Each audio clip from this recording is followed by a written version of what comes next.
Hello and welcome to FireDEV, a fireside chat with people in the industry. Today, my special guest is Tom Hall. Tom, how are you doing? I am doing fantastic. How are y'all? I mean, I'm very well. I mean, hopefully the audience is good, but I'm doing really good. Thank you for asking. So obviously, you want to appreciate you coming onto the podcast. Tom is one of the co-founders of id Software. Got a bunch of questions, obviously around id. About what you've done post id as well. First of all, like where did the name come from, id Software, and why not id Games? Because it was a gaming company. So we were just all at Softdisk. Originally, I was at Softdisk, and then our competitor, Softdisk, was a monthly software collection slash kind of magazine on disk, right? So we would get submissions from people, kind of clean them up because we were, professional programmers, not submitters, and then we publish them. And our competitor, Uptime, shut down, and we thought, well, these are people that do the same thing as us. Let's see if there's any cool people there. And from that company, we got John Romero, which was great because he was a great submitter to Uptime and did some great games. And then a submitter to our disc was this guy that did Tennis and Wraith and RPG, and that was pretty good. So we really wanted to hire him, and that was John Carmack. And so they were going to start up a new games disc with Romero, and he was really advocating to get John Carmack on there, and eventually kind of wore him down since John Carmack was needing some dough or something like that, and then we sort of were all the same company, and I would sneak in there at night to do game design and stuff, which was fun. So we did our initial sort of initial tech for Commander Keen in that Dangerous David copyright infringement, and then tried to pitch it to Nintendo, and that almost worked out. But then we decided we wanted to do our own game, so we did Commander Keen, and then we needed our own sort of entity name, and so we had initially pitched it from the company that Romero had lying around with another guy called Ideas from the Deep, and we didn't want to be too far away from that or something. So we were close to that, and I had read a book called Civilization and Its Discontents, and it was like Freud's idea of the superego, ego, and id, and the id is sort of controlled by the pleasure principle, so it goes toward things that are pleasurable and goes away from things that are not pleasurable, and that was sort of like the concept of gaming is you want to have fun and not just do boring stuff, and that was also sort of our job choice in our careers. So that made a lot of sense, and we just liked the way that id software sounded. It id games just kind of stops you, and really we just called it id mainly most of the time, and so that was just sort of like something to so we could copyright it or that kind of thing. Yeah, I mean, I call it id as well. A lot of the time, id software, it's a lot rarer even for me, and I think probably a lot of other fans and gamers out there that they would call it, by the full name. So, John Carmack, John Romero had been doing other video game projects before they joined Softdisk. Had you worked on many games before, Yeah. you formed id? Well, when I originally did my first sort of coding for other folks, I was talking to this teacher who needed help. He had uh, what they called at the time learning disabled kids, but, different ability kids, people with different learning challenges were in his class, and he needed help making software for them. So I made a little game called Change Maker, which sort of you had this little guy and his piggy bank, and then the guy would reach his arm all the way to the top of the screen and bring down like a quarter or a dime or something like that. and make change. And I would teach them how to, make 37 cents out of coins. And so those were the first things where I made stuff for other people. I made like 50 games on my own before joining Softdisk, and they were just little games, a lot of text adventures, stuff like that. And that was the thing that made me understand that I could make games, maybe, was that I was making text adventures and they were pretty much as good as the ones that were being published. So it kind of gave me my first inkling that was like, hey, this is possible. And it turns out that Softus bought a lot of those games, so they published like, I don't know, 15, 20 of my games or something like that, which is fantastic. And the way I was actually kind of getting into the industry, because I left college. I not left, but I graduated with a programming degree, and I interviewed at IBM and Gould, and they liked me, and they said they liked my resume and everything. We're going to hire you, but they all asked, "Is this what you really want to do?" And I came back from those trips, and I just go, "No, this is boring." So I sent my resume to 50 game companies, got rejected, and I sent my 3 months later, I sent it out to like 27 more companies, and Softos wrote back and said, "Oh my gosh, you're exactly the person we need," and that's how I got there, and that kind of worked out. Uh, Okay, so like you just mentioned that like IBM, asked you, is that what you really want to do? Is that still common in companies nowadays? Because I know when I've had interviews, I've never really been asked that question of, is this definitely really what you want to do? They might ask, why do you want to work for us? But it's never like, is this definitely what you want to do? Or was that more of a thing back then? yeah, I don't know. I'm having only done the interviews back then that I've done, but I since they both asked it, either it was fate or it was just a common interview question. But yeah, it was just like those two big interviews, they both asked that at the end of the interview. So maybe that was like, you know, why is a manhole round or something of the day or whatever. What would you do with an elephant that you can't sell? That kind of thing, just to make you consider things. But I mean, it's weird how one sentence can change your life, and that is definitely one that changed mine. Oh yeah, and then change your life, plus also change the gaming industry as well. Because obviously, you went on to form, id Software, a lot of amazing franchises, titles that came from that, including technologies as well, that has forever shaped the gaming industry, definitely for the better. So yeah, it is crazy how something so small as that simple question being asked twice, can shape Yeah. things in such crazy ways. So back then when you're making those games, before it, like those text adventures, what sort of languages and like software and tools was you using back then? Well, on my personal games, I was using BASIC and Apple assembly language. So that was 6502 assembly language. And early on, I was just hand encoding it and typing it into the mini assembler. But then I got Merlin, which is a um, great tool to sort of enter assembly language code. And then because like the Apple II is really slow, so all the initial text adventures I did were in BASIC. But for anything with graphics, you really uh, really need the speed of assembly because it was like a 1 megahertz processor.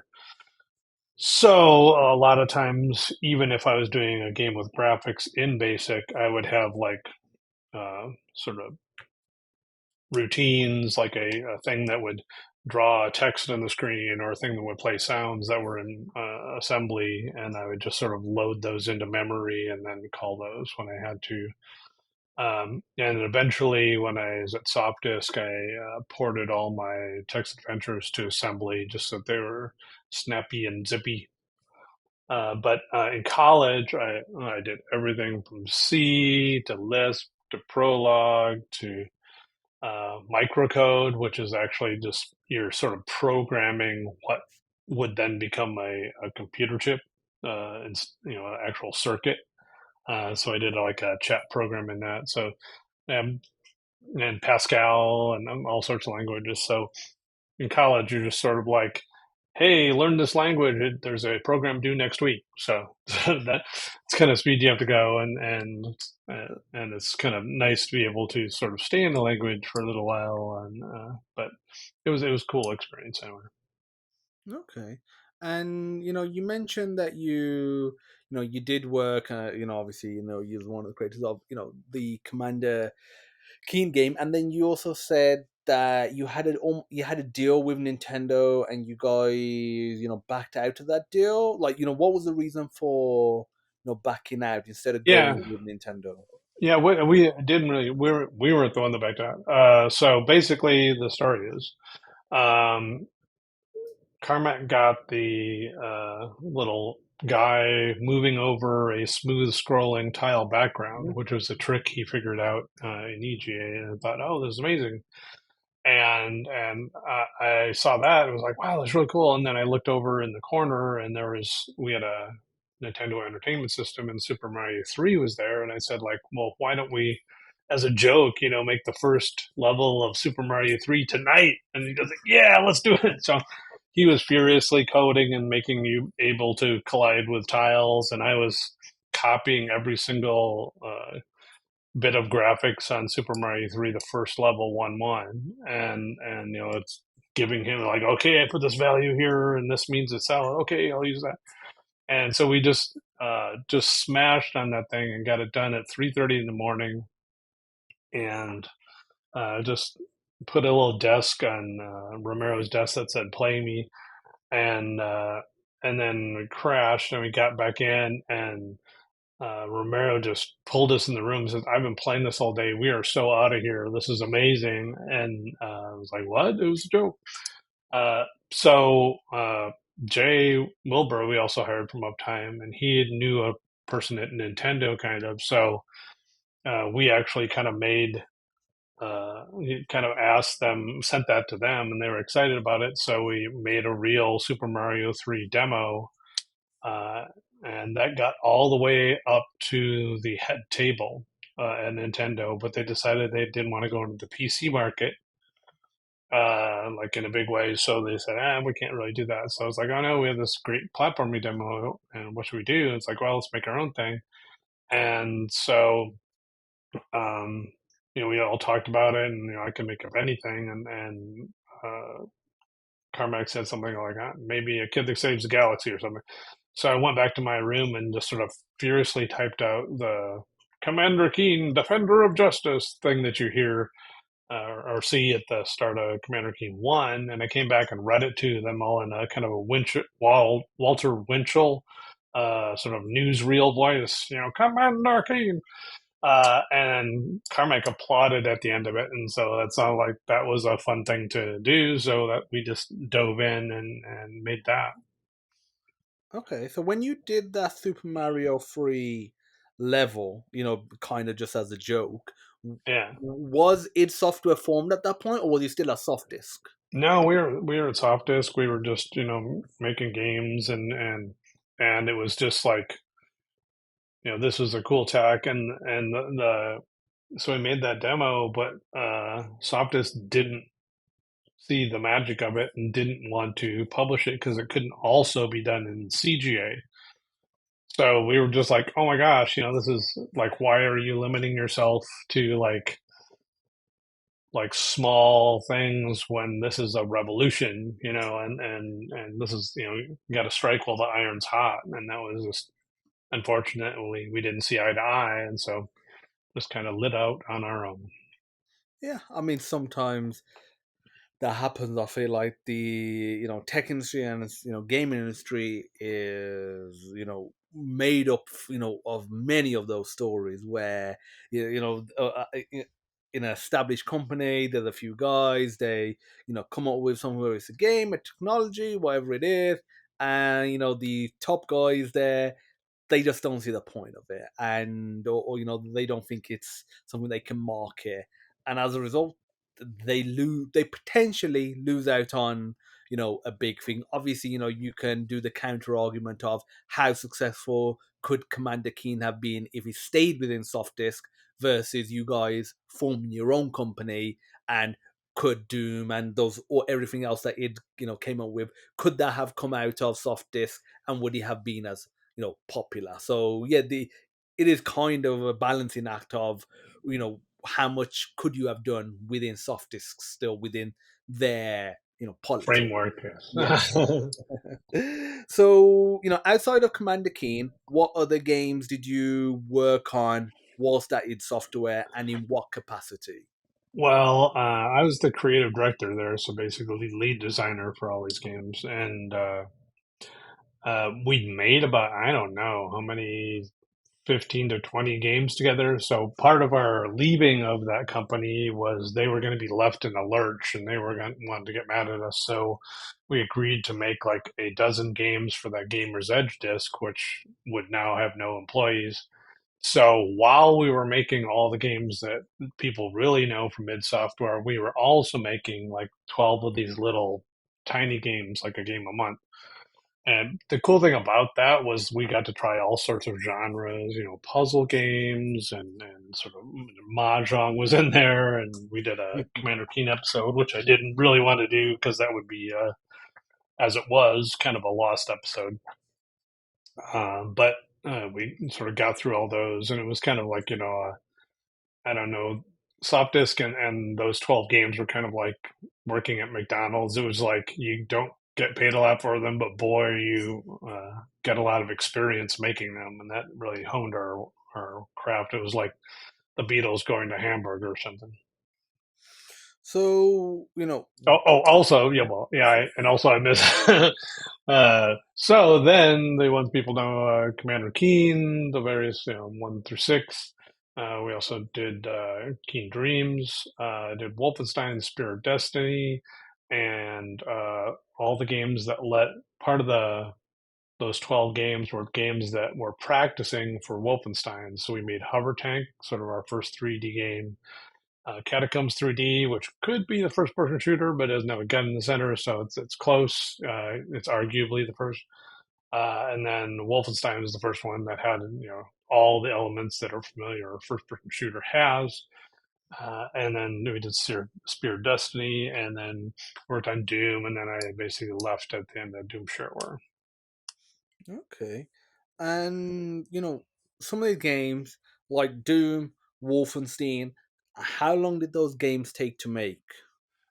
So, I mean, all these games took longer and longer, right? So, and of course, I did games after that. We can talk about that later. But so, starting out when we made Commander Keen 1 through 3, that took 2.5 months of just going bananas. We were just working every waking moment. And then 4 through 6, I think, took a bit longer, maybe 4 to 5 months or something like that. And then Wolfenstein took about 6 months, and then we did a few months for the nocturnal missions. And then Doom, I took kind of a full year from engine to. So, I mean, those were all. I mean, it's getting longer and longer and longer, right? Because it's more and more complex software and more innovation. So, like, there's sort of like Spear of Destiny was being worked on while Doom Engine was being worked on, and so on. So it's kind of try to overlap stuff. We even did Wolfenstein VR back in 1993, I think, while the Doom Engine was being worked on. So it's very early into the VR space. Is really fuzzy, but it was kind of Was that cool. released, or was that just a tech demo? Yeah, well, it was released as an arcade game, so I had to go to Tennessee to kind of widen all the levels. So it was sort of like having two Game Boy Advances strapped to your face. So it was very fuzzy. And you controlled it with a joystick, which is not the ideal control for any first person shooter ever. No. But so it's like an actual joystick, like you're playing Dwarf, but you're playing Wolfenstein. Anyway, we tried that though, and that was kind of interesting, just a little one off thing. But definitely, we're pioneers in the space. Oh yeah, 100%. And I don't yeah. think there's any doubt in that. So that Wolfenstein VR, that early one, is that around anywhere that people can go and play in a museum Oh, or I arcade do somewhere? not know if you look it up. I think it was like made by some like alternate reality or something like that, and you can see pictures of it. I don't know if that's still. It's. I mean, it's questionable whether that's worth playing or not, but it would be sort of Yeah. a gaming history Historical, thing. yes, yeah. Yeah, yeah, it's much more enjoyable to play a normal one. But and you kind of have a, it's kind of like a booth where a headset lowers onto your head, and then anyone else can watch on a TV nearby to see what you're seeing. It sounds like But something out of Ready Player One, like the like the headset going over, almost like a pod yeah, it's kind of kind of thing. sort of like if you were making a clunky retro futuristic thing, this would be the clunky crazy inventor version of it. Yeah. Okay. And have you played any of the newer additions to Doom and Wolfenstein? And because they had that more recent, Wolfenstein VR Yeah, one. yeah, it's really great to like see kind of BJ Blazkowicz out again and see your character, what other people do with your character. That was really cool. And I think Doom 2016 was the first Doom since Doom 2 that I really thought captured the Doom feeling. Because to me, Doom is scary, dark, fast. And Hmm. if your game isn't scary, dark, and fast, it's not really exactly what made Doom special. And Doom 3, I mean, it had cool tech and all like that, but it definitely wasn't fast.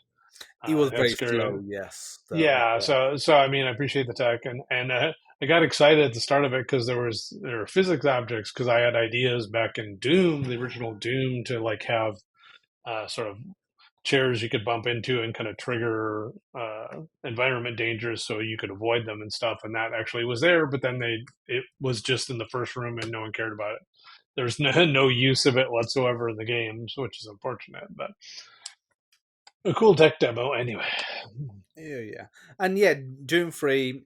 I definitely felt that when, it's definitely a showpiece and a piece of history. Doom Three for the time, and obviously it was on the original Xbox and obviously great on PC. And I love that mechanic of you can either have the torch or you can either have your gun. So you have to kind of get that balancing act there. But yeah, it is Yeah, definitely a very slow game. I feel like a lot of games of that era did kind of slow down. You had Far Cry. Half Life was a bit faster, but it still wasn't the fast paced Doom 2016 or the original Dooms where you're just yeah, moving all over the place really but quickly. yeah, but Half Life and Half Life Two are just fantastic. Half Life Two is one of my Yes. favorite games of all time, and they just brought a real sense of like, story and sense of place and so much variety of content in Half Life. I just wanted to play catch with that robot dog forever, and then you had to leave like, let me play Yeah. catch. Yeah, But definitely the story in that was amazing. yeah, so I mean, sort of that as a creative person, that was kind of in the back of my mind during Doom is like the potential of experience in this kind of game was going to be really intense, and I was really wanted to get there right away rather than wait many years for it. Mm. Yeah, I really loved what the current id Software did with Doom 2016, and then obviously Doom Eternal as well, and obviously the newer Wolfenstein games. They took an old franchise, something that was very beloved, something that was innovative and technically advanced in its day, but obviously it is from the 90s, and that doesn't hold up to today's standards, and really bring it to not only a modern standard, but to a point where people are like, this is an amazing game outside of it being a Doom game. Whereas you get other games, they come out, let's say 10, 20 years later, and they get the sales because they have the name, but they're not so amazing that they're 9 or 10 out of 10 on their own. But whereas the newer Dooms definitely was. Right. So, how was the early days of id Software? I've heard stories like John Carmack's pizza orders, the Ferraris of Doom, and much more. Like, what was the early days like? And are there any stories that you've got that may not be publicly known yet? Let me see. So, well, you mentioned pizza. Carmack thought pizza was the perfect food. Like it had vegetables, it had meat, it had It's got starches. everything. For some reason, that was his optimal food, but maybe not the healthiest. But anyway, it is good. Uh, one one thing that was in when we were in the beach house or whatever the lake house. I mean, in Shreveport, Romero loved like hair metal bands, right? Great White and all those guys. And so he would bring out his electric guitar and just start playing riffs, and he was practicing riffs. He wouldn't play whole songs. He would just practice riffs and like, mess up and then practice again. And so I just started like, and now for the random guitar stylings of John Romero. And he would just like,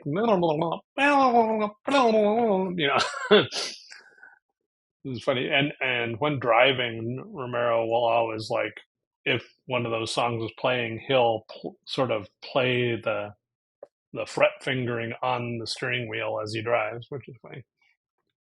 Uh, one thing that's sort of like Romero's and my sense of humor is we'd always try to make each other laugh, and part of we were making Doom, so we started doing those demon voices,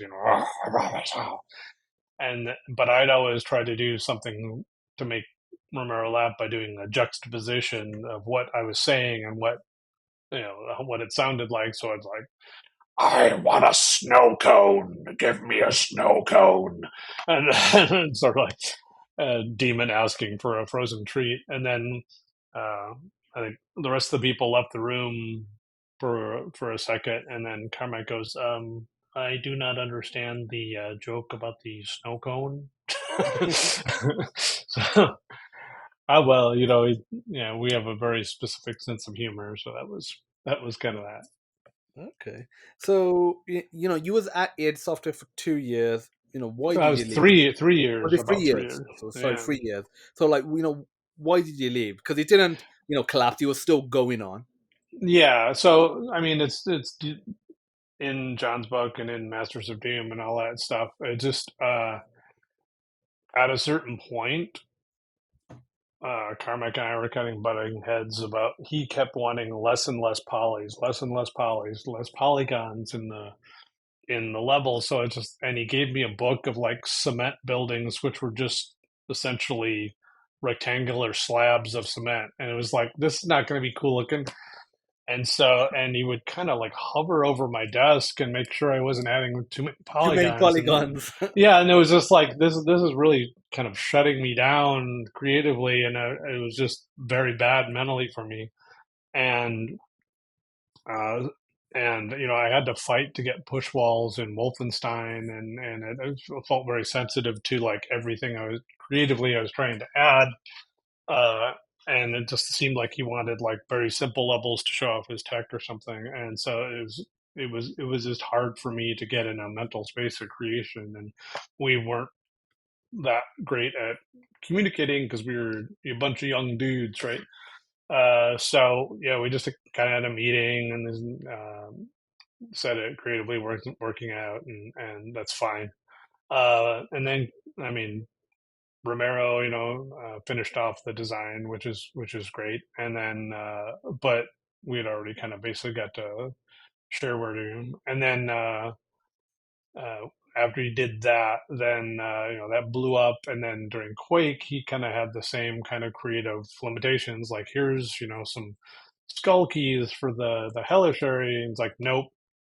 Just like you just feel kind of creatively shut down, and so that's just it was a tech demo company eventually, and that going from a super creative company where we're doing all these amazing different games to like just a 3D tech generating company was just kind of more and more painful to be at, I guess.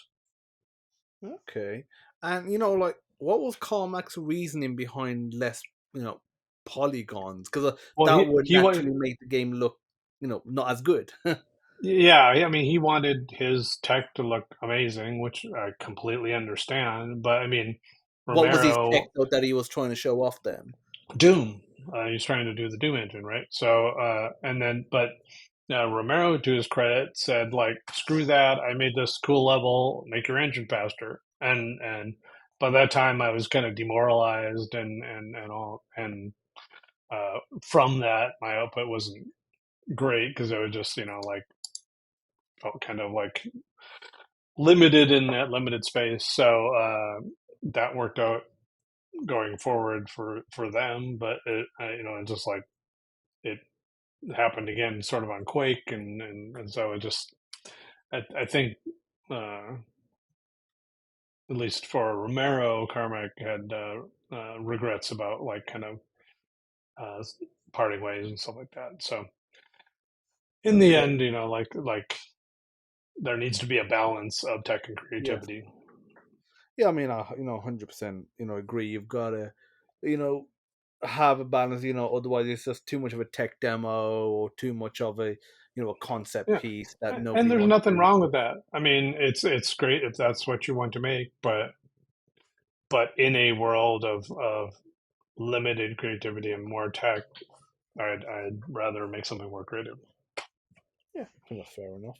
So, you your background is as a programmer, like you did programming at uni, computer science, Yeah, but you it sounds like you've been doing a lot of design work, coding as well, but a lot of design work. What made you get into the design side of it? Because a lot of programmers like to stick with code.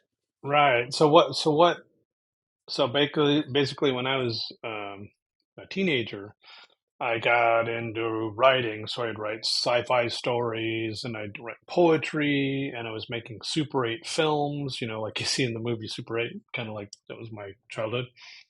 And I was doing all these creative projects, but I'd get into them and even try to make songs and stuff. But I do them and just like, this is great, but boy, I'm going to need like a whole bunch of other people to help me do this because this is massive undertaking, and to get to the quality, or I'm going to have to write for 20 years or something to get to the quality of like other people in that medium.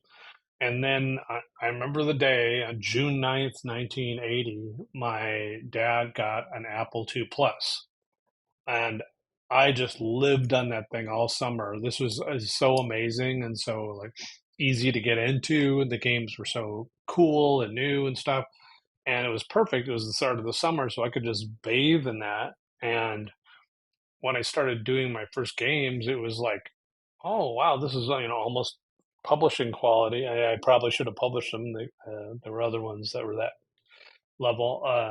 But I saw like I could do this all by myself, and I'm doing the writing and making this sort of magical little universe on a computer, and so that's why I got into it. But I got into it sort of like a medium rather than I really love just doing coding. I mean, in college I got like 104 on the final assembly language class or something because I was, a decent programmer. But I still saw it as a medium, as like a means for me to create an experience or a story. So kind of got into it with as a different idea of what it could be. And I think part of that impetus of getting into the industry made me want to get to characters and story and real sort of like interactive movie experiences as fast as possible. And that may be like sort of too much ahead of my time, kind of ahead of my technology time anyway, kind of nature of the thing. Okay.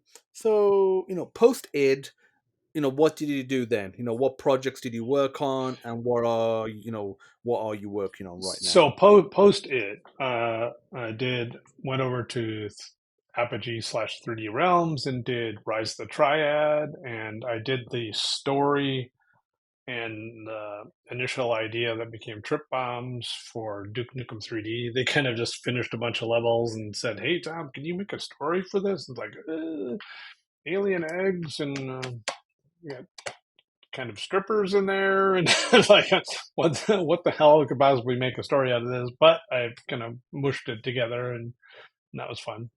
And then um so I did those games, and then formed Iron Storm, and I did Anachronox, which I really loved, sort of an epic sci-fi role-playing game.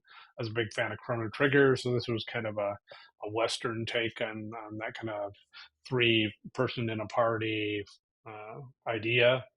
And I really loved how it came out. And if people, can't retroplay it, then you can catch the 2 hour movie that Jake Hughes made out of the cinematics, which was fun. But there's just a lot of great humor, but also great drama in that game.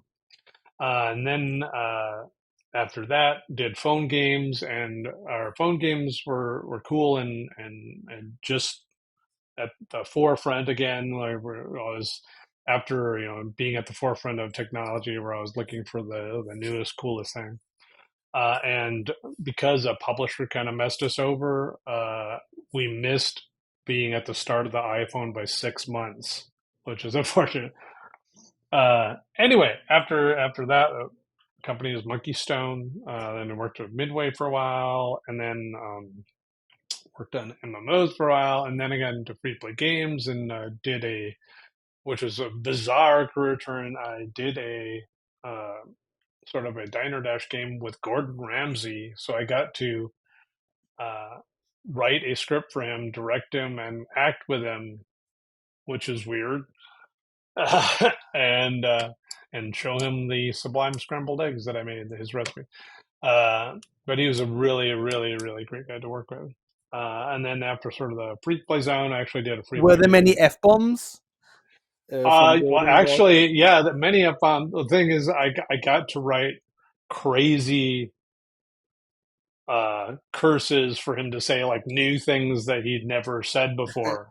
So that was Did he love fun. it? And just like he's like, "What's this shit whistle?" That kind of that kind of thing.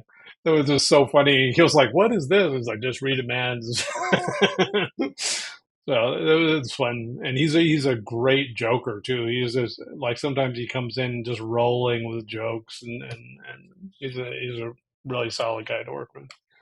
No, that's good to hear. So yeah, Oh, after yeah. that, yeah, and then after that, I worked in VR and AR at Resolution Games, and worked on a bunch of cool tiles. It was sort of heading up the initiative to have like social spaces in all the games that we have. So you go into Demio, which is a great four-player D&D game. Really highly recommend it, as they have sort of VR, MR, and all that versions of it. But the social space there is Heroes Hangout. It's sort of like an 80s hobby shop.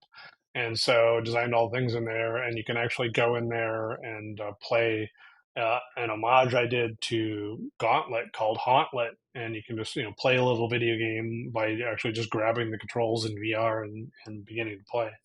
So if you go into that game or Bait or Blastone, there's little social spaces that were kind of like a first step into a sort of a dense, tiny version of a metaverse. Kind of, we call it a tinyverse. So that was really fun to do. And now I'm working on a secret project, which I can't talk about. So yeah, I saw that on your LinkedIn. Yeah, I've got a couple of questions around that. But before I even ask those, you worked with VR back in the day, and Yeah. more recently as well. What's your opinion on VR? Do you like it? What headsets excite you? And what are some of your VR favorites? If you do like it. Yeah. So I love VR and AR. I mean, I think practicality wise, VR is kind of practice for AR gaming or gaming AR experiences, and AR is going to be the thing that's the big money maker in the future when we can Mm. get that small enough and cool enough, because that will sort of, I mean, in theory, replace your phone, or at least provide massive assistance in the world to people. So like it would be cooler to have it than not have it, right? So you don't have to like have, follow your GPS that's talking to you. Like you see it live in front of you and you can see what buildings are just by glancing them for a second, and to sort of make the world sort of a more informed place, and sort of be part of the step towards sort of like sort of integrating that kind of technology into human use to sort of enhance themselves, which is fantastic. Now, just for VR's sake, I mean, it can really make intense experiences. I love, but can't play all those zombie games because they're just so intense. Because like you believe it's happening, Mm. like I played it wasn't zombies or robots, but I played raw data, and then I was like panicking, or robots in my face, and I punched them, and I just moved and I punched a moving box really hard, and I like almost hurt my hand. So I was like, I need a little more space for my VR fun. Yeah, But you what I always need more really space. yeah, what I think is really powerful though is that the ability of VR to connect people. So that's why I was, excited about working in the social space with Revolution. They're still doing brilliant stuff in that area. Uh, but what I find myself playing most of the time is Walkabout Mini Golf VR, because it's a simple thing.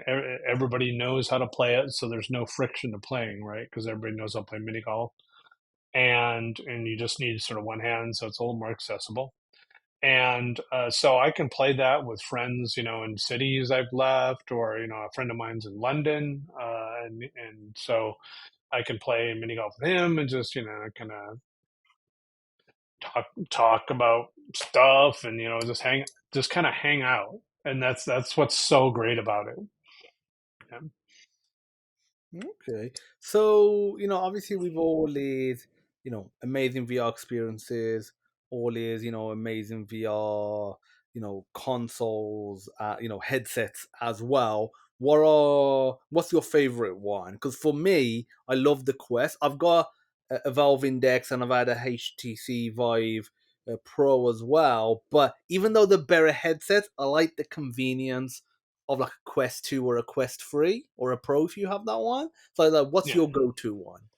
Uh, the one I find out myself using the most is the Quest Pro right now, even though they Mm. sort of stopped working on that, just because I love the color pass through. And I didn't pick up a Quest 3. If I didn't have the Quest Pro, I would have. But definitely, I mean, I think, Carmack was part of like the idea of making it more accessible, and getting it uh, wireless Cheaper. is definitely a Yeah. huge factor in its enjoyment. And back when I did Wolfenstein VR, I kind of had a quote about it. Just like, yeah, this is going to be cool and all, but people don't like putting shit on their head. And and the lighter and lighter these things get, the more and more they'll be accepted as things that you could do for fun. But these sweaty helmets have to get down to like very light things to interact with. I They mean, do. excited about Vision Pro and stuff, but to me, it's like, to get a whole platform that's expensive, I'm gonna have to have killer app, not virtual desktop. Yeah, like with Apple's VR offering, it was obvious Apple wasn't going to produce something at the price of Quest 2 or Quest 3. But you're right, it is, definitely for a lot of people, it's not going to be the go-to headset. I feel like what might be great is they might do some great innovations, either in design or some areas in tech that might trickle down.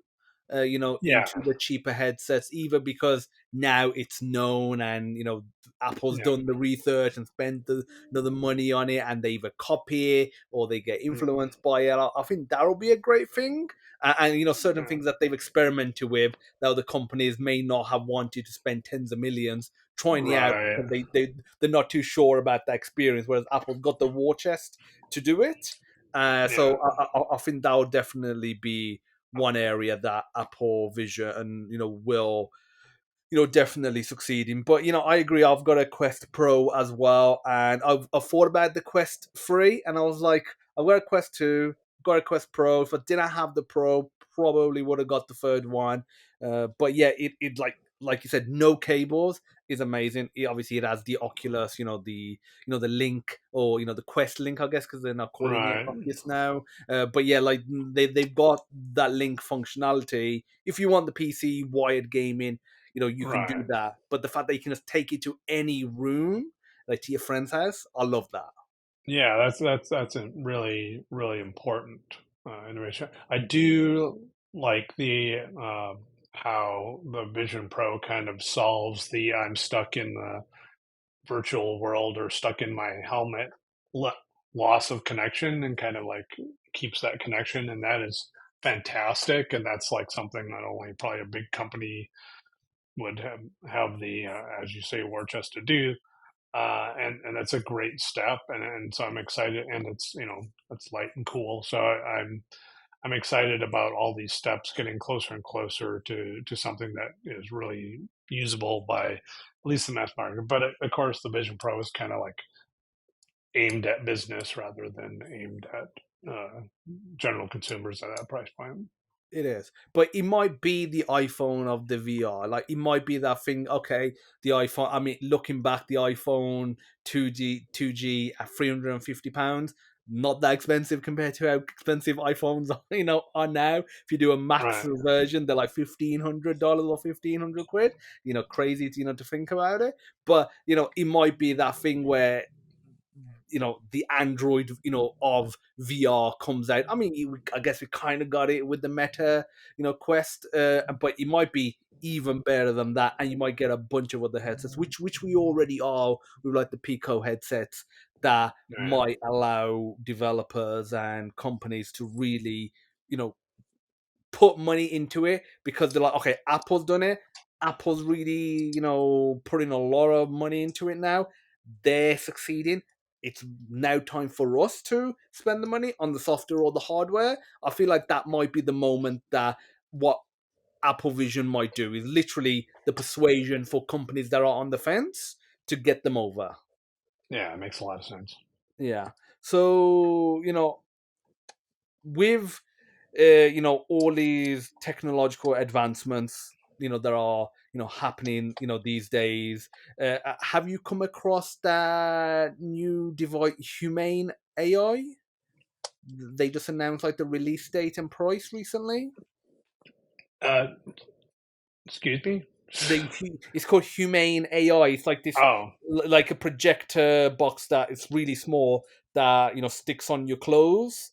Oh And yeah, yeah, yeah, yeah. do you know the one I'm talking about? Yeah, I just didn't quite hear you. Yeah, Okay, yeah. yeah. I haven't used that yet, but I mean, all these like things that are wearable, they're all, and AR and mixed reality stuff. They're all kind of pushing in various slow jumps toward the future where this is really daily usable and exciting, and I mean, it's cool that you can have like a little like rectangle of info on your chest, or that you can like have glasses that can project information stuff, and they're all attempting to make small steps in something that's going to be a large leap for how we kind of interact with the world. So I applaud them all, and it's almost impossible to like get everyone and try everyone at this point, because everybody's trying their own corner They are, of yes. the innovation. But yeah, it definitely does look, interesting, and excited to see, how that turns out Yeah, for them and for the industry in general. definitely. So yeah, talking about all these VR headsets, I think you made a really good point about getting them to the point where they're more comfortable. Like the price points definitely come down a lot with the Quest and some of the other alternatives as well. But yeah, it is that comfortability aspect. They need to be more breathable, more comfortable. They need to be more versatile as well. And look, yeah, because right now you got those big headsets. You're not realistically going to walk around outside with them. Definitely not for obviously AR. But when you got the Snapchat spectacles, you had Google Glass that really hasn't gone anywhere, and those sort of devices, I feel like that is the ultimate one when it's either a pair of glasses and and you can't really tell that they are some sort of headset or contact lenses. Obviously, we're a little while away from the contact lens, side of it, but I feel like that's where it's gonna, when it gets to that, a lot more people will be, interested in it. Yeah, and it has to have like a massive conferred value. So Mm, like the the world around you has to be data rich and interesting for that functionality to people get over it. Because like just like taking a photo and hearing a phone call is not changing your life. no, It's like I can do this on my phone. It's like it's not that inconvenient for me to get a whole new device. Like give me a real reason to put this junk on my head. And once that conferred value is there, then people will go like, oh, okay, this adds functionality to my life that I really want, and then I'll get past the weirdness of it. and I can't get it from, or not as good from my, phone. Like, when the iPhone Yeah, came out, there was clear value, especially once the App Store came out with the touch screen, with the better camera. That okay, if you have a non-smart phone, something that's not iPhone or Android, you really are missing out. And there's yeah, definitely features that you really do want, whether the software or hardware. And yeah, right now, if it is just a matter of okay, you can take a photo by tapping the side of your glasses versus quickly pulling it out, but your phone is definitely still producing a better, picture or video. Then yeah, it's not there yet. Plus, also, it can't be that okay. There's certain locations within the city that if you go there, you can get some interaction, some data that is valuable. It needs to be everywhere. Like you're walking down the street, you can use your phone for different things, for maps, for obviously texting, phone calls, for shopping, for picture. Like there's so many things that you can use it for in throughout your life. Whereas right now, some of those glasses with some sort of AR tech, it is very niche, and they don't have yeah. much use cases. Yeah, I mean, we saw the first sort of inkling of interest and use of like geofences and stuff like that uh, with Pokemon Go. So that Mm, was, that yes. was that was an exciting time where it actually did motivate people to get outside and did give them something unique to do and use the sort of the data layer on top of reality to do something interesting and so something like that that's actually maybe less fun but more life aiding will be the way it actually gets adopted.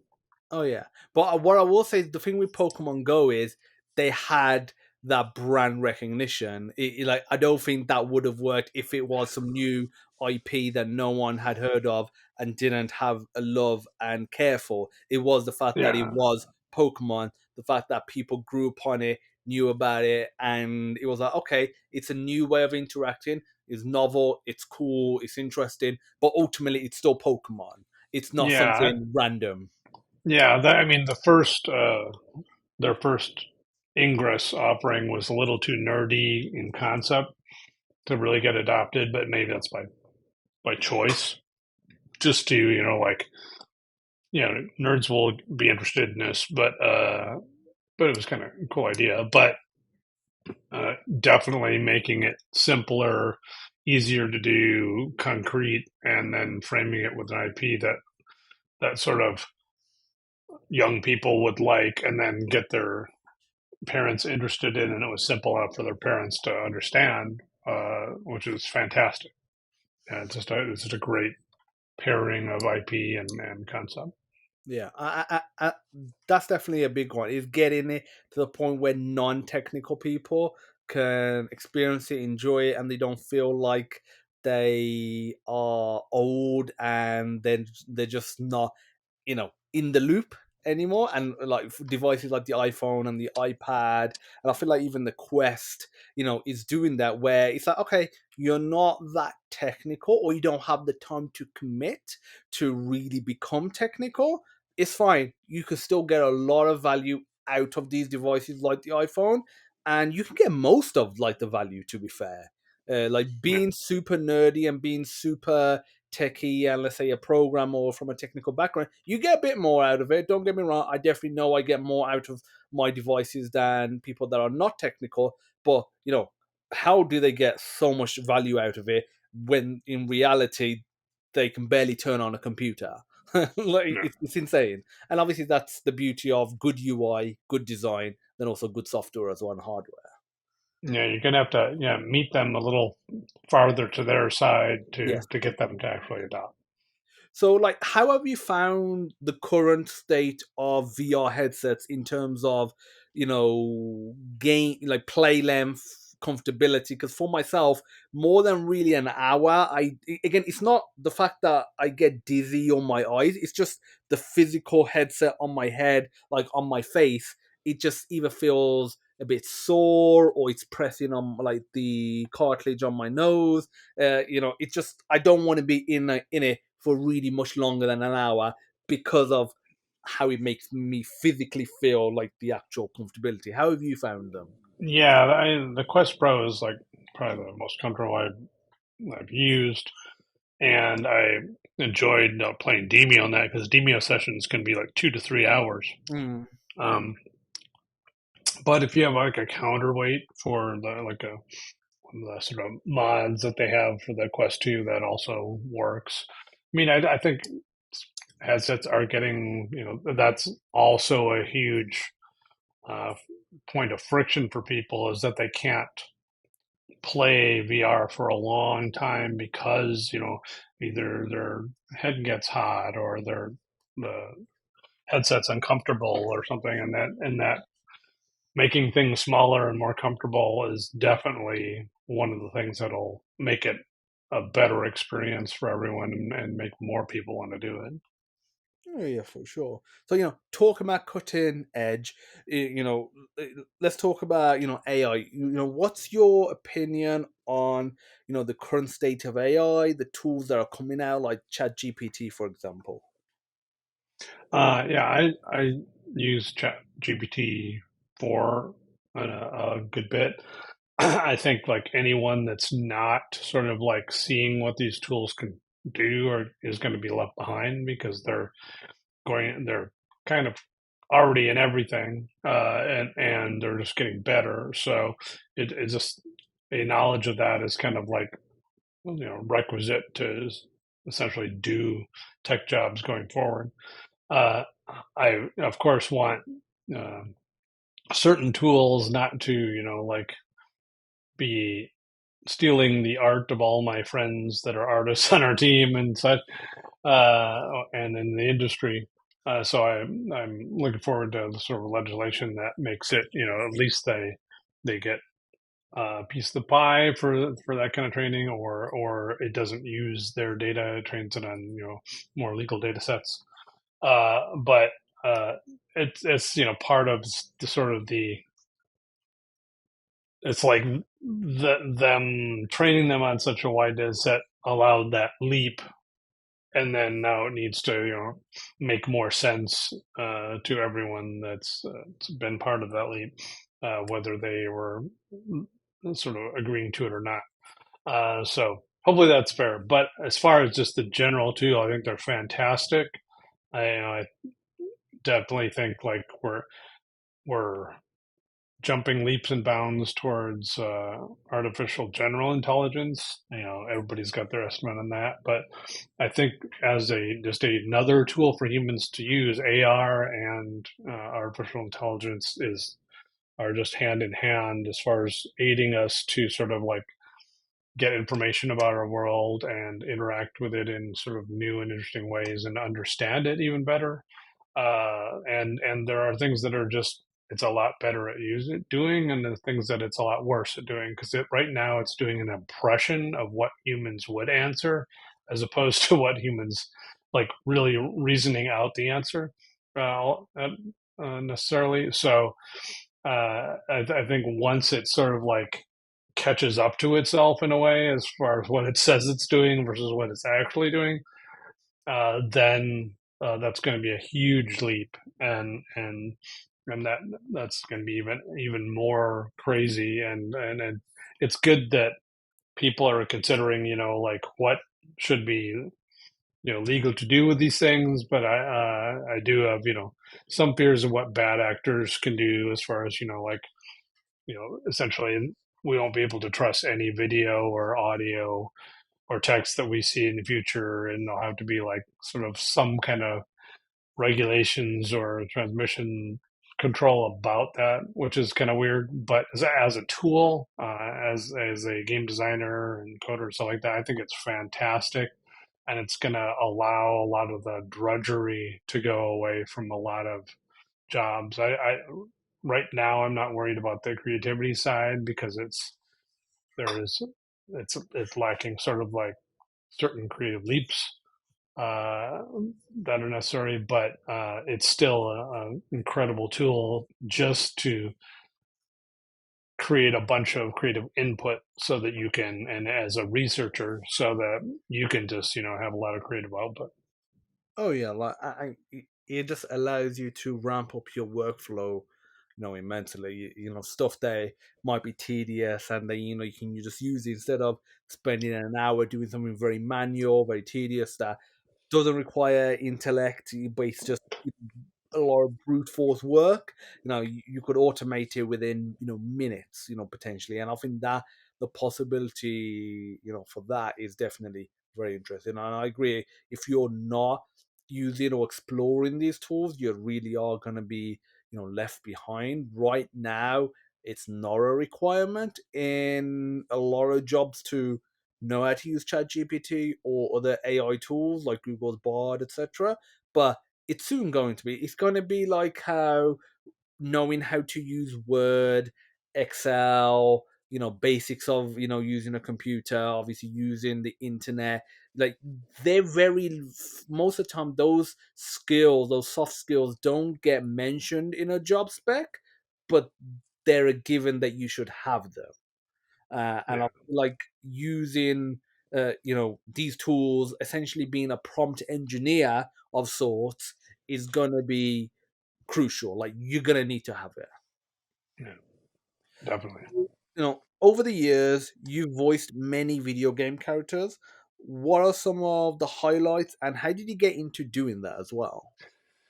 Well, as part of like all the creative things I was doing early in my career, I actually did sort of improv and acting in college. And so doing improv comedy and stuff like that was really fun. And I, I was doing acting, it was exciting. But then I realized, like, boy, the acting has to be your life, or you have to not do it because it takes a lot of time and a lot of passion and a lot of work and stuff.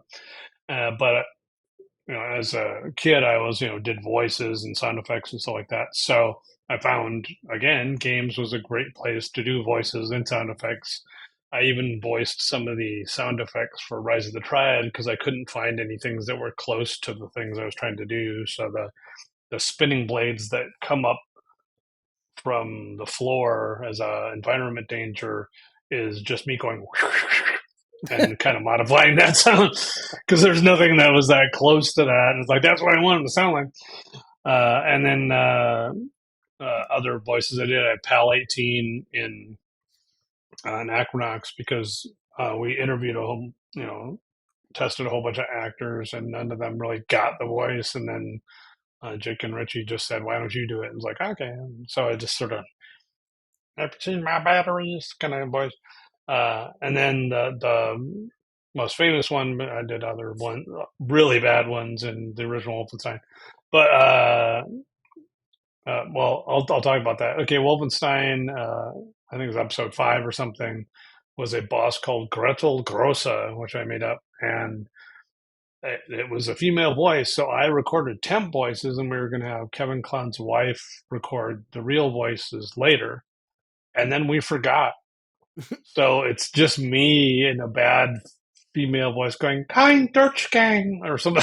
It's really awful. Did you get any So complaints about it at the time? I have since just for myself apologized to all of Germany for pronouncing their language horribly. because basically I looked in the back of a Merriam-Webster College dictionary and they had a little tiny cross language dictionary, so English Spanish, English French, and there was an English German. So I just looked through that and found all the interjections, anything with an exclamation point at the end, and just used all those for what the bosses said. And then since my sister took German in high school, somehow I thought by osmosis I knew how to pronounce German. So so I coached everyone on how to pronounce it, and at least they're semi close, but they're not. They're bad. So I apologize. Anyway, and then the most famous one I did was Walton Simons in Deus Ex, and I sort of modeled that after I think there's an actor in Murder One who had a ridiculously low voice, so I thought I'd just do some my version of that. And so it's like, have they been infected? Just that super low voice. And the weird thing is, like, people really liked that performance. And it was my cold reading performance of the character because they had no time to record, thousands and thousands and thousands of lines. So, like, your take, if that, I just finished reading like the intro to the game. It's like, okay, I think I got the text down. Let's do another one. And they go, nope, that's it. It's like, what? So I'm glad people seem to like it because that was all I got. It was weird though, because when you voice a character in a game, like I played the game and then later in the game, I had to kind of sneak past myself, which was weird. But the nature of So, making games.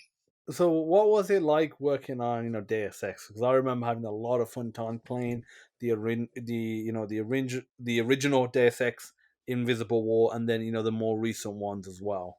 Yeah, yeah, it was cool. Like I really loved the idea that, well, if you just want to wade in with guns, you can do it, or if you just want to, like pick locks and sneak in, you can do it. And it is sort of like really great to for the player to have that much agency to really author their experience and the way they want to play. I thought that was fantastic. It was a great theme. It's, conspiracy theories and everything being all true was kind of like a fun way to make the game, and it was really cool. I really enjoyed it and enjoyed the feel of it and stuff, and it was fun to just sort of check in on and do voices for, and just as a player, it was really great, and it was great to be one of the founders of a company that could have that thing come into fruition and stuff. But it's hilarious to hear everyone mispronounce the title as Deus Ex for years and years and years. Yeah, I mean, I heard as a kid growing up, I used to call it De X. Like un deux trois Hmm. quatre. Yeah, caught. Yeah, yeah, Yeah, like my dad used to pronounce it like that, and I was like, I thought that was the correct way, and he pronounced yes, it like that because of un deux trois quatre. But yeah, obviously, yeah. de is With spelled X, differently to yeah. Deus. And I remember going to university, and like I was in first year. I think there was this guy in second year, and it was after at the end of the day we was in like this gaming club where like video game making club, and we was sitting around, we was spitballing all ideas. And Deus Ex came up, and he said Deus Ex, and I remember saying to him, it's pronounced Deus Ex. And And I he's remember, like, huh? luckily, most people hadn't, like, it's one of those games that most people haven't heard of. Like, Yeah, there's a fan base, is very popular amongst certain gamers, but it doesn't have the reach of Halo or COD or even Doom. right. Does. So most people hadn't heard of it. But I remember him saying, it's Deus, and we went back and forth, and that was it. But then I remember looking at it, and I was like, oh no, it is Deus Ex. Yeah, I mean, and if people had heard like Deus Ex Machina, like got out of a machine or something, was sort of like the end of the abyss or something like that. Oh, they just changed this, that kind of thing. Uh, that would be more familiar, but I guess a lot of not people haven't heard that term. I guess. No, no, a lot of people probably haven't. So, Yeah. is there a particular idea or game feature that you were passionate about, that you strive for, but that never made it into final release? And if so, why? Well, first off, obviously, Keen 7 through 9, I would have loved to do just because I wanted to sort of finish that story. I'd still love to. Never know the vagaries of the game industry. Could do that. Partially because, like, Keen, I realized since he was like, a boy that has a secret identity because he has a super intellect or something of a hero, and I realized that I was sort of picked on for being smart as a kid, and they called me egghead and stuff. And it was kind of a way to heal my childhood. I realized later is that hey, this is it's okay to be smart. It's okay. This kid's a hero. He's smart. It's not something to be picked on. It's something to be celebrated. So that was kind of cool.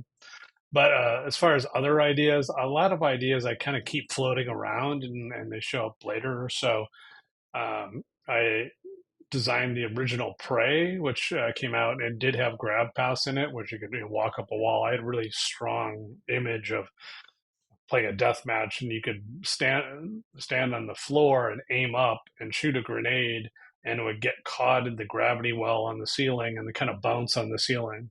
Uh, so that would be a really cool thing. And then, but I, wound up using a form of grab pass in Anachronox, so that got used in uh, the original Design of Prey. Sort of had six different sort of abilities the player could have. It's sort of like the typical, strength, agility, and wisdom, and then combinations of all those to have six different things. And that kind of morphed and changed into the stats that you have in an Equinox as well. So I kind of have let ideas percolate. If it's not cool for the current crowd, it's still valid, and it's sort of like a songwriter will have a notebook of phrases, and if that phrase got cut from this song, then maybe it's floating around and can be used somewhere else. Okay. So, like, how do you think the approach to game design and player engagement has changed since the early 90s, in the early days of id, where I feel like a lot of the experiences were more like technical experiences, and now it has become very, don't get me wrong, there's a lot of technical games out there, better than most, that they've really grown in terms of budget, in terms of scale, but there's a lot of other elements to it as well. Story being one of them, character development being another. Like, but how have you seen the changes? Well, uh, the biggest change from back then to now is there's so many more tools, so many more resources to like learn how to make games and learn how computers even work. And there's so many more people you can call on. Basically, back in the 80s and 90s, like we were just coders making fun things. And occasionally you could get an artist involved or a person of another discipline involved, but mostly it was just kind of like lone people or a couple people kind of banded together and making a little thing. And now it's like you have the ability to have huge teams. So you have the ability to like dream larger. You have the ability to make things look more realistic. You have an internet now, so That's a it's big not one. people, a little bunch of nerds on a bulletin board system finding these things they can share, or waiting for the next magazine after 3 months to see what's going on.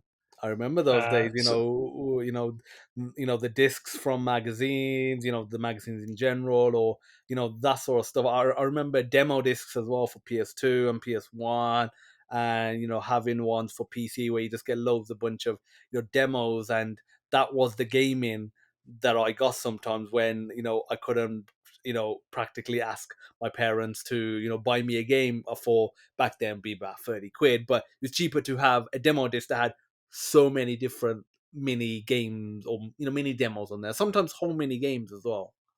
yeah, yeah, very much so. Yeah, and also like is now you can like reach people through the internet and tell them about your game, and you can have technology so you can study how they play and you can respond to how they play, and there's more people playing them, so you have to adapt to different playing styles and different types of players, and so there's a lot more knowledge around different types of gaming, and a lot more care to accessibility, and it's great that everyone's getting to play. But now games are a lot easier to make, but it's a lot harder to find an audience, because since everyone, if they're easy to make, everyone can kind of make them if they're interested, and now it's Mm. harder to like make your game stand out. Yeah, you have to do more. Like the barrier to entry is lower with either the hardware, like mobile devices, or the coding, the software, the tools, and the debugging tools, etc., and all the learning resources like YouTube and books. But like you said, they've got to the point where they're so big for you to really do something. You have to, you really have to stand out, and even then, it's very difficult. If you're doing like a big game, and you're trying to go against the big boys, I mean, good luck unless you have nine figures. Like, unless your budget is 100 million plus, you're not gonna go ahead. Even like a studio that has a reasonable war chest, you still need to spend hundreds of millions sometimes to go against GTA, Halo or Cyberpunk, some of these titles that just have crazy movie level budgets.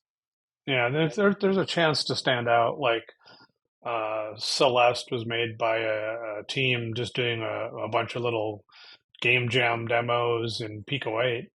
Pico 8, I recommend to everyone that wants to try to make games. It's a really accessible fantasy console, so check that out today. But anyway, PICO 8.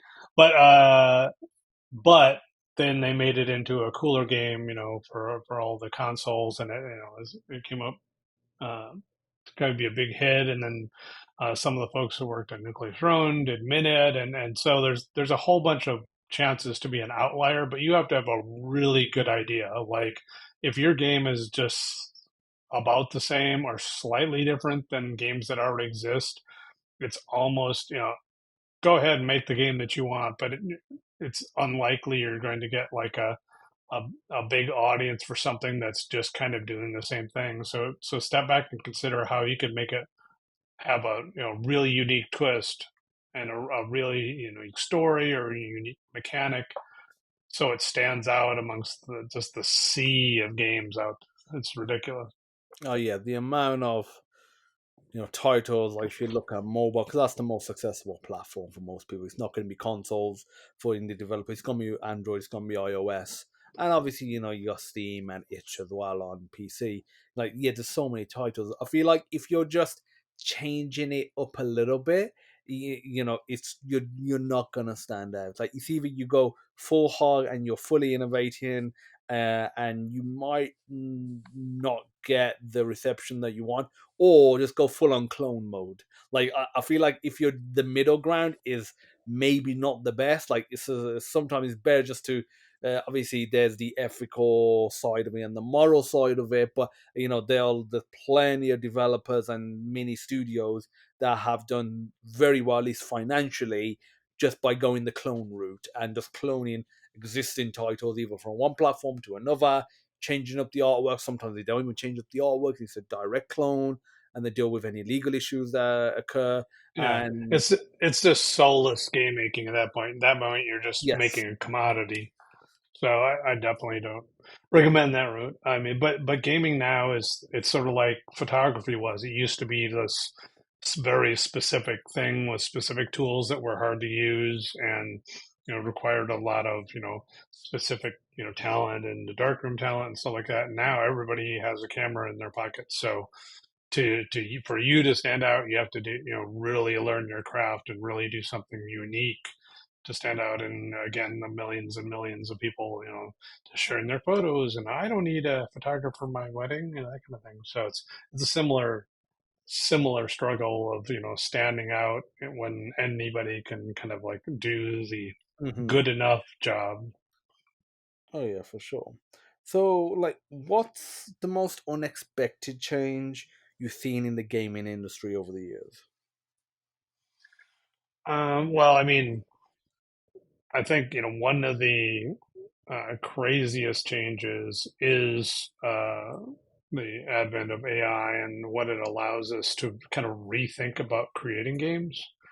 Uh, I, so, I mean, I think the biggest unexpected change, though, as far as like making games to me, was I got it into it as a medium, and it was kind of like it was hard to get some of those ideas. I got a lot of ideas out, but it was hard to get like some of these sort of medium storytelling kind of ideas. And now it really is. There are games that are great stories or great experiences, even wordless ones like Journey. And so that's really rewarding me, is that now those kind of games are being made, and there's like really serious games, like reflecting on the world, even like games like Papers, Please, or Dragon Cancer, or Pavillon or stuff. There, there's just a lot of great stories being told through experience, which is what gaming is great at. It can really make you feel what it's like to be in somebody else's shoes, which is really, really outstanding. And as we go forward, I and fidelity gets greater and so on. It's just exciting that all these tools are coming to tell human and possibly even inhuman stories, that really can move us and tell us what it's like to be human, or an entity in this universe.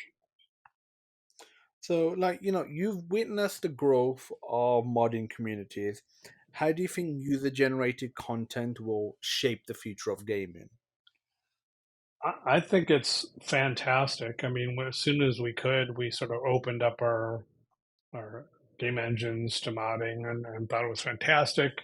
I mean, when I was growing up, the original Castle Wolfenstein on the Apple II, somebody modded it and put Smurfs in there and called it Smurfenstein, and it was hilarious. You'd shoot Smurfs and go, oh, and you'd wear a blue suit, to sort of hide like a uniform, and so that was hilarious. So people are already modding games, from the start of what I understood to be gaming, and I love it. I think it's fantastic. I think it's just a way for, say, like the the game company kind of makes their album, and then other people do remixes and or add cools, like they're singing along with our song. And I think that's fantastic, and I really appreciate it. And it that there couldn't be a better expression of love for your game than to want to be in it more. Like, and that's amazing. Okay, and you spoke about Castle, Wolfenstein. Was there any legal issues when you did Wolfenstein under id Software? Obviously, I mean, Castle Yeah, Wolfenstein came out years before.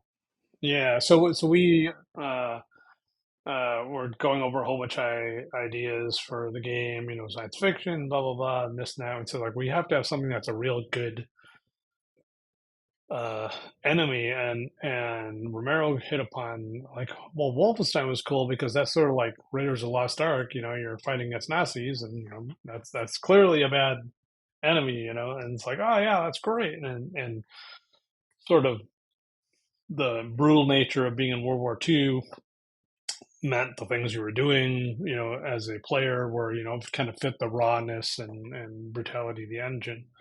So that worked out great. So we thought, well, we were coming up with different names for kind of that theme. It's like, I wonder if the Wolfenstein IP is still around. So we chased it down to somebody in Michigan or something, and something like that, and so we made sure we were okay and using it, because the company had closed down. And we actually got to meet Silas Warner, who did the original, and he's a really nice guy. And he said, I love what you've done with the IP, and it's fantastic. I'm glad to see it live again. So just like I'm happy to see BJ Blazkowicz and Commander Keen and Doom guy, loved by people in the future, then he was excited for Wolfenstein to go on. So that was great. Okay. So, looking back over all the years, within the industry, what project or accomplishment are you most proud of? And like, what do you think set it apart? Well, I mean, I always have to love Keen because it started my career, and Hmm. and was sort of like my first ability to really make games, and it was widely accepted, which felt really cool. It's like, hey, maybe I could do this, and it was kind of personal, like I said, and that was great. I was really proud of the sort of epic sci-fi vision of Anachronox, and it's a game that could just make you belly laugh, but a game that you can make you cry by the end, which is fantastic. And I mean, of course, I'm proud of all the other ones. Wolfenstein and Doom were great. I love the craziness of Rise of the Triad. It was amazing to work with brilliant team and Gordon Ramsay and stuff, and it was really fun to do sort of VR innovation. But as far as like things that were sort of me on a plate, I'd say Keenan and Acronax. Okay. So in game development, failure is, often a stepping stone to success. Can you talk about a setback that taught you a valuable lesson and, will be valuable to others as well? Well, see, I mean, failure is just learning to me. So like if something doesn't work out, it's like, well, no, that there's reasons. It's something to be learned from. So I think uh, I had Kickstarters. So I had two failed Kickstarters, and did one which was basically the concept for Super Mario Maker, but I didn't take enough time because I was like company was kind of shutting down, and I was like, oh no, I got to get something going right away, and I should have taken a little more time to sort of like explain it better, I think. But uh, again, it was sort of vindication that Super Mario Maker came out and had the same kind of transitions between themes, which is really where so I must have seen the video. But anyway, it was cool to see that concept of like let's all make a game together, and we can all make games and all make levels and stuff like that, uh, sort of come to fruition. And then the other Kickstarter I did with Brenda, but I think that was even less uh, sort of doomed for success, because I think it was just like, oh yeah, we made awesome RPGs. People just want us to make an RPG, but I think we didn't like really show our effort in like, yeah, this is fully realized. I want to get on this train. We didn't like define the train enough, I think, and that's a mistake of hubris, and then that is you have to believe in something deeply yourself and have so much passion to make it that if you're asking for help, you should be already sort of on the way and have a lot of it understood. That's for sure. Okay. So, the FPS genre is something that's, been very dear to me, since I was a kid. It's my favorite genre of video games. A favorite for many gamers out there. And I feel like when people that aren't gamers, they think of games, they probably think of an FPS. That's pretty, up there. And it's only nowadays that you've got some of the battle arena games and these are other types of games that you think of something slightly different. But even then, like Fortnite is some sort of shooter as well, so it's not too dissimilar. What was it like pioneering the early FPS genre, seeing what it became, and did you guys foresee that Doom would be what it was going to be? Yeah, so it was really weird making Wolfenstein because it felt different. We were just sitting there testing it, kind of going around levels, and like we kind of said out loud, like, no one's made something like this before. Kind of like, is that okay? Like, it was so weird to kind of realize it in the moment. It's like, I guess that's okay. It looks, it seems cool, you know, like, Yeah. There's nothing to and that compare was, it to. yeah, there's this like, that was so weird, but I mean, what an honor. Like, I made like the first person shooter level. I made the first set of guns you use in a first person shooter. I invented like how you use keys and doors, you know, and how they signal that. And there's just a lot of like rudimentary innovation that just kind of has to exist. And I was so lucky to be the one that got to do that. You know, like that's just really weird. You know, like and it's surreal in the way because like you know who gets to co-invent a genre? You know, it just never happens. Oh yeah, I mean it's very rare, and I feel like when you talk about gaming genres, id, so software, and obviously the people at id, the titles from id are definitely the thing that comes to mind. Like that's definitely one of the pinnacles of gaming history. So like there was many technological and gaming successes that came from id Software, and at the heart were the four co-founders: yourself, Yeah. John Carmack, John Romero, Adrian Carmack. Actually, before I finish the question, I know that Adrian and John aren't related. Yeah. They, was there ever a lot of time where people did think they were related, and like, was there ever, something that was either friction To or the to something? this day, people because we still have to say Adrian Carmack parenthesis no relation I parenthesis. always And do it's that. just like Yeah, instead of it. John Carmack, no relation. So it's Adrian Carmack, no relation. Yeah. Yeah, yeah. Oh Uh, well, you know, you try to educate folks, but you know, there's you can't. People don't know all things at all times. So. no. And I feel like it's also because of the names are, you know, American, or their white name. Like if it was something Carmack, like something totally different, like I don't know, I'm trying to think of a name, like Abdul Carmack, Well, like an Asian if name, it like you wouldn't think then. if it would have been like John Smith and Adrian Smith, Smith is a common name, so it's like, maybe they're not related. But Yeah, whereas Carmack is Carmack you like, don't hear of really. yeah, they weren't from the same city even, but you know, like still, like, if you just see that, you think like, oh, they're brothers. Yeah, like, I mean, Well, that's what I used to think. And then I read, like you said, in brackets, not related. And I was like, they're yeah, not related. And they're at the same company doing the same thing. Like, yeah, that's weird. it's pretty crazy. So, yeah, so what I was talking about, obviously at the heart were the four founders. Do you still keep in touch with the other guys?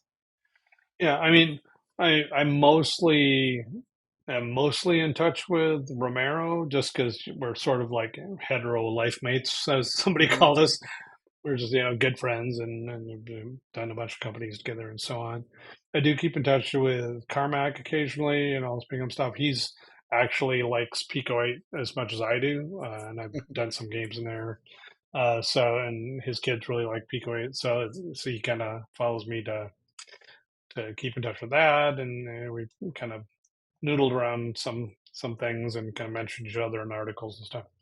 And occasionally I talk to Adrian. He's a great guy and really cool. And so it's usually like it'll be Romero and Adrian together. We're just yapping about the old days or whatever. So it's yeah, they're cool guys. I talked to Kevin. Kevin got me and secretly me and Carmack and Romero to talk to a class of students. So that was like a near Beatles reunion there, just for like a private group. But yeah, it's cool. I mean, they're great guys, and friendship with them and memories with them is one of my favorite parts of my life. Okay. And, are you excited for the id Software TV show? And what do you think of the cast? Last last I didn't hear about it. I mean, it was they made a pilot, and I think that's pilot stuck in development hell, as far as I know. So that'd be cool. It is weird to have like a TV show about part of your life. That's that's like something for like politicians and major celebrities, but it's weird that that's happened, but it's cool. But yeah, last I heard, it was sort of like the TV show was in some kind of development hell, and they haven't done anything with it, so that's okay. Either Yeah, way, it's really cool. yeah, I can imagine, having, your life, put onto, obviously it's not the big screen, it's a small screen at home, but TV shows, the scale and the relevance is definitely at a point where TV is not a B grade, medium Right, compared it's to 20 very years ago. It is okay, TV shows, you've got amazing TV shows that aren't movies, but that uh, doesn't matter. And I feel like some of it, these stories that require a they bit need the more than two time. hours. Yeah, You know, right. you need more than You like can't 2 hours. have Yeah, you can't have like a Breaking Bad movie. You have to tell No, a longer story yes, because you can't just like, oh, I got cancer. Oh, now I'm gonna sell yeah, drugs. Like be kind of a roller coaster of a movie for sure. But yeah, so I mean, it's cool that people can tell stories and that people would want to tell our story is fascinating and cool. They didn't talk to any of us about it. I don't know if they talked. I guess they just optioned David's book or something like that. But they didn't say, "Hey, what's your character like?" And "Hey, I want to do some research." They just kind of made it. So we had. okay. And like, I mean, would you have collaborated with them if they had Oh yeah, picked yeah. them? I mean, I definitely like having done acting and improv before. I just want each of our characters to be true to ourselves. You don't have to you know doggedly tell a story that's exactly true to all moments of our lives, but our characters should be true to our real life selves. So Mhm. I I definitely like to be making sure that that's accurate and that like I just don't turn into some like dumb jokester. There's actually thought behind me making jokes, that kind of thing. Yeah, Yeah, there's always that risk, especially to get, the views, to get that laugh, even if it's yeah, not the correct laugh. And like, I definitely have this issue. I love biopics. I love TV shows that are based around true stories, but I definitely do have this issue where so much of it is dramatized and made up or exaggerated. And I'm like, there's so much exciting stuff in the real story that right. why do you need to exaggerate it that much or dramatize it that much. Uh, it's like the movie The Social Network. Have you seen that movie? Yeah, yeah, that's great. Yeah, like, I mean, I love it as a piece of entertainment, but like in there, I think Eduardo's share gets diluted to, I think, like 0.3 or 0.03%, whereas in reality it got diluted, but it was nowhere near that low. But Yeah, and it's like, I feel like the real amount was, I think, 3% or whatever it was enough to convey the message. Like, they could have done that, and it's stuff like that. I know people that haven't looked into the story beyond that movie, outside of right. obviously using Facebook. They Yeah, they they think it's that figure, or there's other things they think are as they are because of that movie, and I think that's a real shame with some of yeah. these Like movies.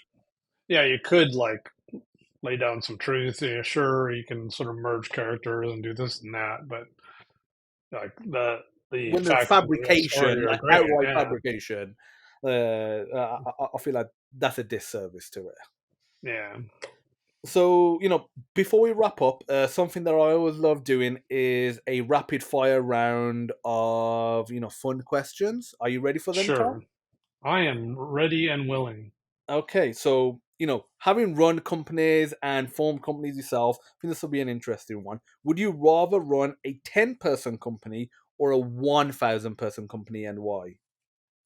Oh, 10. I want to know everybody and really make something personal together rather than some behemoth. And yeah, I'm Mhm. making, $1 million, but I'm not, I want to be Captain Kirk, not Admiral Kirk.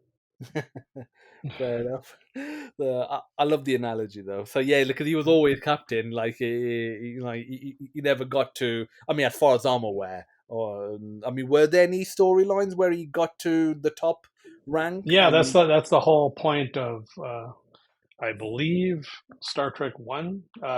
He was an admiral, or was it Star Trek Two? I don't remember anymore. Anyway, it's a blur at this point. But he was promoted to admiral, and he got demoted uh, for basically stealing a starship. But he got demoted to captain because that's what he should be. He should be out there roaming the galaxy and being the hero, and not pushing papers behind a desk. So, yeah, I think it was Star Trek Two because it said Captain Spock, Captain Spock. Oh yeah, that's true. Yeah, I mean it's been a while since I've seen them. To be fair, so if you had a choice, would you rather have $5 million upfront or half a million a year for the rest of your life? Oh my gosh. Um, I guess 5 million because the rest of my life could not possibly be 10 years. But I mean, you can do it. You can do substantively different things when you have a bulk set of cash rather than just sort of generally being secure. You can actually, like invest it or do a big thing. And I think that is more life changing than security. Although, I mean, that's a lot of dough per year as well. So Yeah, yeah, at a certain point, it's just like I have enough dough. I just like the thing that's precious is time, not dough. So yeah. that's what dough gets you. And like you said, it depends on your age. If you're 20 years old, like the half a million seems a lot more attractive than if you're like Oh 50. yeah, Yes. the conferred advantage to that is like lower taxes in theory, and then I'm set for my life as opposed to like, well, like that's a almost an even bet at my age. So, what's your favorite board game, movie, and video game? Oh my god, torture. Oh, so board game. Well, I'll just do two. I mean, there's all the obvious ones. I'll choose is a German board game, Bamboleo, which is you have like a little cone pedestal with a cork on it and a rough circular wooden board, and you stack pieces on it, and then you have to take the pieces off. So it's like a weird version of Jenga in a way, and it causes so much stress and it's such hilarity. I recommend getting it. It's probably costs about 70 US dollars nowadays to get the old copy of it, but it's super fun. Uh, and then I enjoyed what was that Beneath the House on Haunted Hill or whatever it is. Oh, That game. yeah. Yeah, so you enter this mansion, and every turn you roll, and you're a bunch of characters, and you have to play your character.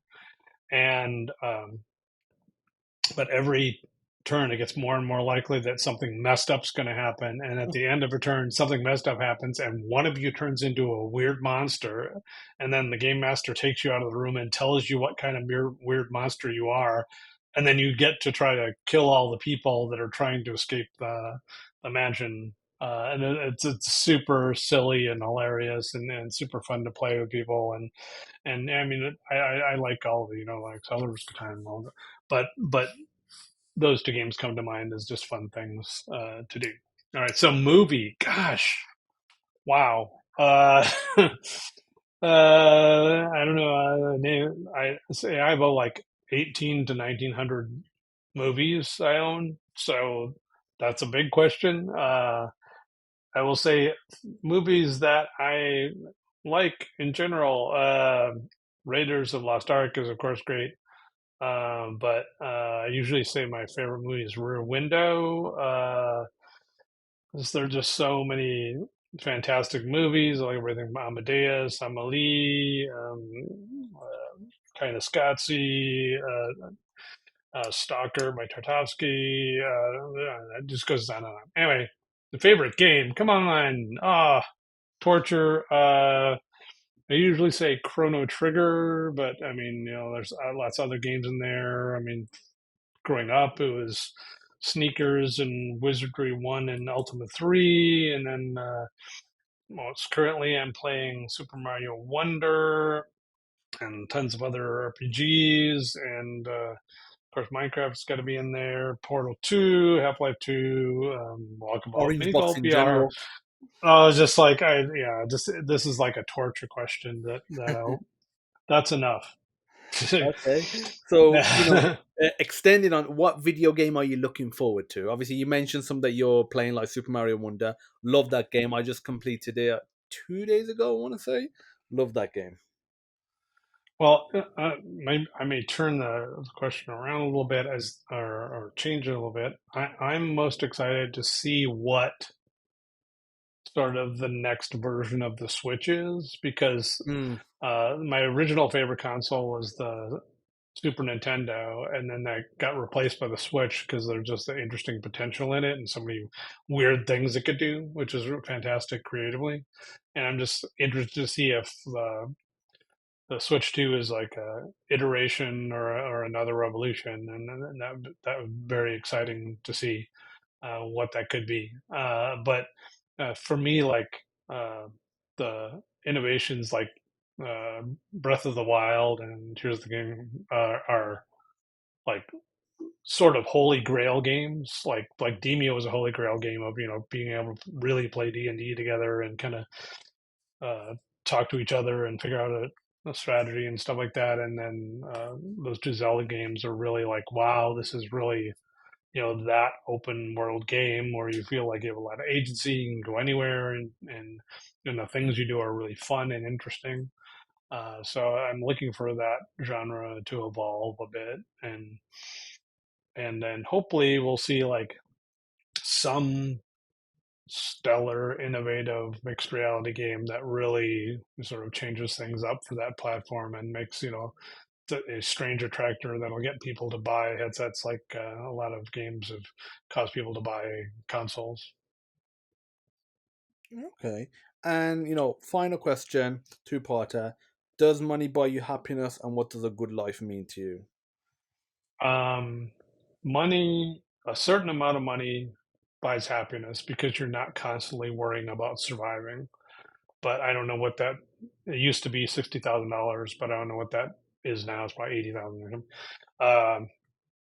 But at a certain level of income, then you don't have to worry about mere subsistence, and you can start to do things you would like to do, and to me, what's the most important thing of life is interaction with other people and sort of like exploring what it means to be human together and whatever that takes. And what's good about it is finding a way to express that, whether it's through creating art in whatever medium or just sharing times with friends or something. That's the most important thing, is to be able to survive, and then once you're able to survive, to like share what it's like of you being in the world and share that with others, and have meaningful interactions and time with each other. I think a lot of video gamers can get like very kind of solo through life, like they solo through a game, and I think it's important to like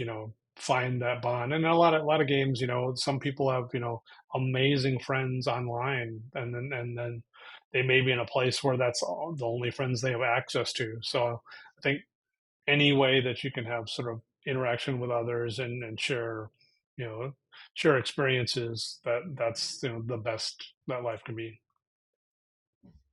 Okay. So, I mean, I totally agree. Obviously, you got to have that bare minimum. Money is definitely important, but you got to have those experiences and those relationships as well. So, I just want to thank you, Tom, for coming onto the podcast today. This is one I was very excited about. Really good to hear about the early days of it, Doom, Wolfenstein, Commander Keen, and obviously, your journey through the gaming industry and your thoughts of the industry. So, yeah, thank you for coming on, and I'm sure the audience will love it. Yeah, thanks for inviting me. It was a really fun time. Thank you, everyone, for listening, and I'll see you all in next week's episode of FireDEV. Bye bye. Bye.